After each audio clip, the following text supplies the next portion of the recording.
예수님께서 오시기 전 그 시대의 팔레스타인이 어떤 사회적, 정치적, 종교적 배경을 가지고 있었는지 자세히 탐구해 보겠습니다. 자, 그럼 우리 함께 세 번째 이야기 속으로 들어가 볼까요? 제3편 메시아를 기다리던 땅 고대 근동의 배경. 안녕하세요. 오늘은 기독교 역사 여행 20회 중 세 번째 시간입니다. 지난 두 편에 걸쳐 기독교 역사를 탐구하는 중요성과 그 의미에 대해 이야기 나누었습니다. 이제 드디어 그 웅장한 드라마의 서막이 열리는 시간입니다. 예수 그리스도께서 이 땅에 오시기 전 기독교의 씨앗이 뿌려질 준비를 하고 있던 팔레스타인이라는 지역은 과연 어떤 모습이었을까요? 수천 년간 역사의 소용돌이 속에서 메시아를 간절히 기다리던 고대 근동의 배경을 심도 있게 파헤쳐 보겠습니다. 오늘 이야기는 단순한 지리나 역사적 사실을 넘어 한 시대의 영적 갈증과 희망이 어떻게 폭발적인 변화를 예비했는지 보여줄 것입니다. 고대 팔레스타인은 지리적으로 볼 때 동방과 서방 문명이 만나는 문명의 교차로이자 지정학적 요충지였습니다. 북쪽으로는 비옥한 초승달 지대와 메소포타미아 문명, 서쪽으로는 이집트 문명이 발달했고 남쪽으로는 아라비아 사막이 펼쳐져 있었습니다. 이처럼 세대륙 아시아, 아프리카, 유럽이 만나는 지점에 위치한 덕분에 팔레스타인은 일찍이 국제 무역의 중심지이자 군사적 요충지로서 수많은 문명과 제국들의 끊임없는 침략과 지배를 받아왔습니다. 페르시아, 그리스, 로마와 같은 거대한 제국들이 동서양을 잇는 이 작은 땅을 차지하기 위해 끊임없이 대립하고 정복전을 벌였습니다. 이런 지정학적 위치는 유대 민족의 역사에 지대한 영향을 미쳐 이들은 외세의 간섭과 지배 속에서 자신들의 신앙과 정체성을 지키기 위해 끊임없이 고뇌해야 했습니다. 따라서 팔레스타인은 단순히 예수님의 탄생지가 아니라 수많은 제국의 흥망성쇠가 교차하고 인류의 영적 역사가 압축되어 있던 매우 독특한 공간이었습니다. 이곳의 지형은 크게 해안 평야, 중앙 산지, 요단, 강골짜기 그리고 동편 고원지대로 나뉘어 있었는데 각 지역마다 기후와 문화적 특색이 달랐고 이는 유대인들의 다양한 삶의 양식과 신앙 형태에도 영향을 미쳤습니다. 팔레스타인의 역사는 이처럼 끊임없는 외세 지배의 역사였습니다.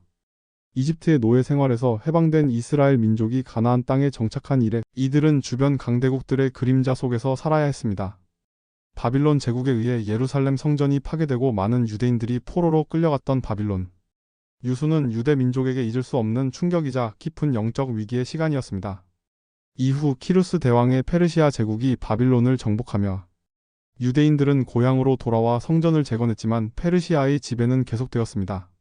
그 후 알렉산드로스 대왕이 이끄는 그리스 제국의 등장으로 팔레스타인 전역의 헬레니즘 문화가 확산되었고 유대인들은 강렬한 이방 문화의 영향 속에서 자신들의 정통 신앙을 지키기 위한 싸움을 벌여야 했습니다. 특히 셀레우코스 왕조의 안티오코스 4세 에피파네스가 유대교를 말살하려 들자 마카베오 가문이 주도하는 항쟁이 벌어져 한때 독립을 되찾기도 했습니다. 하지만 이 독립왕국은 오래가지 못했고 곧 로마 제국의 지배 아래 놓이게 됩니다. 이처럼 다층적인 외세 지배는 유대인들로 하여금 메시아에 대한 열망을 더욱 강화하는 결정적인 요인이 되었습니다. 예수님 당시의 팔레스타인은 강력한 로마 제국의 통치 아래 있었습니다. 기원전 63년 로마의 폼페이우스 장군이 예루살렘을 점령한 이래 팔레스타인 유대인들은 로마의 직접 또는 간접적인 통치를 받았습니다. 로마는 자신들의 법과 질서, 행정 시스템을 팔레스타인에 이식했고 그 대표적인 모습이 바로 혹독한 세금 징수였습니다. 로마 제국의 방대한 국방력과 제국 유지를 위한 막대한 비용은 피정복민의 세금에서 충당되었고 유대인들 또한 예외가 아니었습니다. 성경에 등장하는 세리들은 로마를 위해 일하는 동족들이었기에 유대인 사회에서 극심한 비난과 경멸의 대상이 되었습니다. 또한 곳곳에 배치된 로마 군인들과 주둔지들은 유대인들에게 끊임없이 로마의 권력과 존재를 상기시켰습니다. 로마는 사회 인프라 구축에도 힘썼는데 도시 건설, 도로 건설 등을 통해 제국을 효율적으로 통치하려 했습니다. 헤롯 대왕은 로마의 충실한 봉신왕으로서 막대한 자원을 들여 거대한 도시와 건축물을 건설했는데 이는 유대인들의 민족적 자존심을 건드리는 동시에 로마에 대한 반감을 더욱 키웠습니다. 이처럼 로마의 지배는 유대인들의 일상생활, 구석구석까지 영향을 미치며 깊은 갈등과 저항의식을 싹틔우게 만들었습니다. 고대 유대교 신앙의 핵심은 바로 예루살렘 성전이었습니다. 예루살렘 성전은 단순히 예배를 드리는 장소를 넘어 유대인들의 종교적, 정치적, 경제적, 사회적 삶의 중심이었습니다. 하나님과의 만남이 이루어지는 가장 신성한 공간이었으며 일상생활의 모든 것이 성전을 중심으로 돌아갔습니다. 제사장들이 중심이 되어 각종 제사와 희생 제물을 통해 죄를 속죄하고 하나님의 은혜를 구하는 의식이 매일같이 거행되었습니다. 특히 연중 가장 중요한 절기인 유월절, 오순절, 초막절에는 전 세계에 흩어져 있던 유대인들이 예루살렘으로 순례를 와 성전에서 예배를 드렸습니다. 이는 유대인들의 민족적 일체감과 신앙적 정체성을 공고히 하는 중요한 계기가 되었습니다. 성전은 또한 법률 해석의 중심지이자 사회적 갈등을 조정하는 기능도 수행했습니다. 성전 운영을 위한 수많은 세금과 헌물이 모여들면서 경제의 중추 역할도 담당했습니다. 이처럼 성전은 유대인들의 삶에 절대적인 영향력을 행사했지만 한편으로는 성전을 중심으로 한 엘리트 제사장 계급의 부패와 형식주의가 심화되면서 일반 백성들과의 괴리가 커지는 문제점도 안고 있었습니다. 예수님 당시 유대 사회에는 다양한 종교적 분파들이 존재했으며 이들의 신학적, 정치적 입장은 각기 달랐습니다. 가장 대표적인 집단 중 하나는 바리새파였습니다. 이들은 율법 토라의 문자적인 해석뿐만 아니라 조상들로부터 전해 내려오는 구전, 율법 미시나을 매우 중요하게 여겼습니다. 일상생활의 모든 영역에서 율법을 엄격하게 지킴으로써 자신들의 경건함을 드러냈고 일반 대중에게 존경받는 스승이자 지도자 역할을 수행했습니다. 이들은 성전 중심의 제의보다는 회당 중심의 율법 교육과 실천을 강조했습니다. 부활과 영혼의 불멸, 천사의 존재를 믿는다는 점에서 사두개파와 대립각을 세우기도 했습니다. 반면 사두개파는 주로 예루살렘 성전의 제사장 가문을 중심으로 구성된 유력한 귀족 계급이었습니다. 이들은 토라, 즉 모세오경만을 정경으로 인정했으며 구전 율법이나 부활, 천사의 존재 등을 부정했습니다. 성전 제의를 통해 기득권을 유지했고 로마 제국과 현실적인 타협을 통해 정치적 안정을 추구하는 경향이 강했습니다. 따라서 이들은 바리새파나 다른 분파들과는 달리 정치적으로 보수적이었고 로마의 통치 아래에서 현상 유지를 선호했습니다. 다른 주요 종교 분파로는 에세네파와 젤롯당이 있었습니다.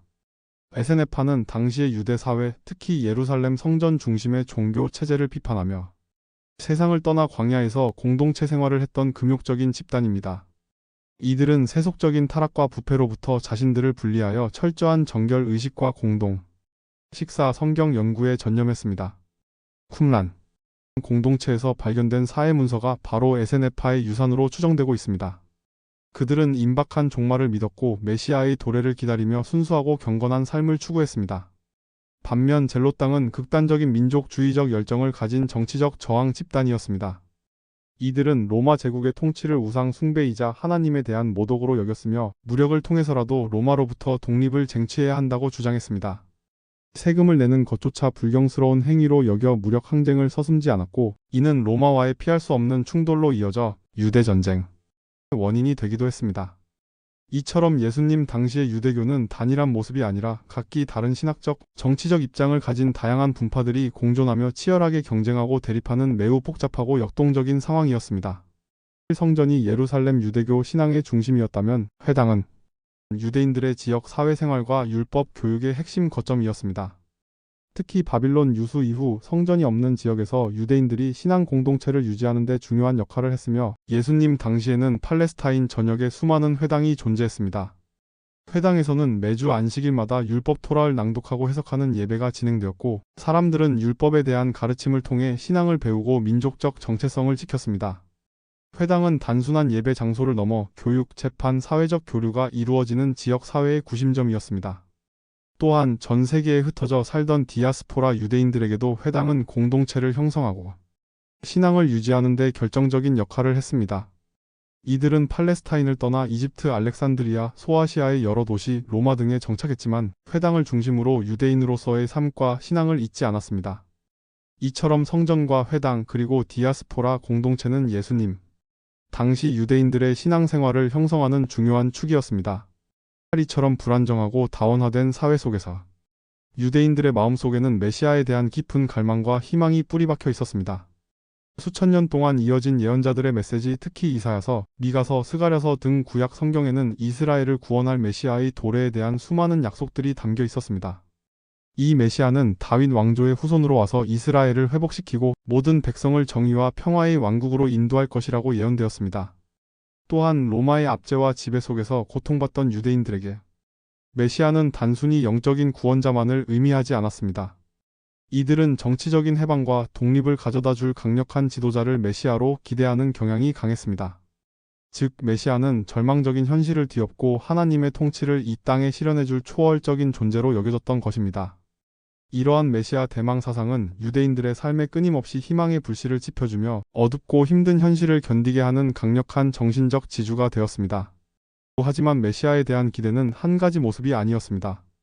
유대인 사회 내부에서는 다양하고 때로는 상충하는 메시아상이 존재했습니다. 일부는 강력한 군사력을 가진 정치적 해방자로서 메시아를 꿈꿨습니다. 로마 제국의 폭압적인 지배를 물리치고 이스라엘 왕국을 재건할 다윗과 같은 왕을 기다렸던 것이죠. 젤롯 땅의 메시아관이 여기에 가깝습니다. 또 다른 이들은 제사장적인 메시아를 기대했습니다. 성전을 정결하게 하고 진정한 예배를 회복시킬 의로운 대제사장을 기다렸습니다. 에세네파의 문헌에서는 이러한 경향을 엿볼 수 있습니다. 또한 고난받는 선지자적 메시아를 예견하는 시각도 있었으나 이는 대중적인 지지를 얻기 어려웠습니다. 대다수의 유대인들은 강력한 능력으로 즉각적인 현실 문제를 해결해줄 영웅적인 메시아를 기대했습니다. 이처럼 메시아에 대한 기대가 다양했던 것은 예수님께서 오셨을 때 많은 사람들이 그분을 메시아로 인정하지 못하고 오해했던 중요한 배경이 됩니다. 예수님의 모습과 그분의 메시지가 당시 유대인들이 가지고 있던 기성 메시아관과는 달랐기 때문입니다. 이처럼 고대 팔레스타인은 영적이고 정치적인 긴장이 최고조에 달한 시기였습니다. 수백 년간 예언자의 목소리가 끊긴 소위 침묵 시대를 보내면서 유대인들의 메시아 대망 사상은 더욱 절실해졌습니다. 로마의 통치는 백성들의 삶을 핍박했고 민족적 자긍심은 상처 입었으며 종교 지도층 내부의 분열과 형식주의는 영적인 공허함을 더했습니다. 이러한 상황에서 많은 유대인들은 하나님의 개입, 즉 메시아의 도래가 임박했다고 믿었습니다. 새로운 시대가 열릴 것이라는 강렬한 예감과 함께 어떤 방식으로든 이 현실이 뒤바뀌리라는 기대감이 팔레스타인 전역에 팽배해 있었습니다. 마치 폭풍 전야의 고요함 속에 번개가 치기만을 기다리는 듯한 분위기였습니다. 이는 구약 시대부터 이어져 온 수많은 메시아 예언들이 드디어 응답될 것이라는 집단적인 무의식적 기대와 맞물려 그 어떤 시대보다도 영적인 준비와 긴장감이 고조된 순간들이었습니다. 모든 눈이 하늘을 향했고 모든 귀가 메시지를 기다리고 있었습니다. 이처럼 복잡하고 격동적인 배경 속에서 인류 역사를 영원히 바꿀 한 사건이 임박하고 있었습니다. 온 세상은 오랫동안 기다려온 변화, 즉 메시아의 도래를 준비하고 있었습니다. 로마의 압제, 유대 사회 내부의 분열, 다양한 메시아 기대감, 그리고 이 모든 것을 감싸는 강렬한 영적 갈망은 팔레스타인이라는 작은 땅을 거대한 전환의 무대로 만들었습니다. 기독교 역사의 첫 장은 바로 이러한 시대적, 사회적, 종교적 배경 속에서 태어난 예수 그리스도의 이야기로 시작됩니다. 다음 편에서는 이 메시아를 기다리던 땅에 오신 예수님의 탄생과 초기 삶에 대해 본격적으로 탐구하며 2000년 대장정의 다음 페이지를 함께 열어보겠습니다. 이 여정을 끝까지 함께 해주셔서 감사합니다.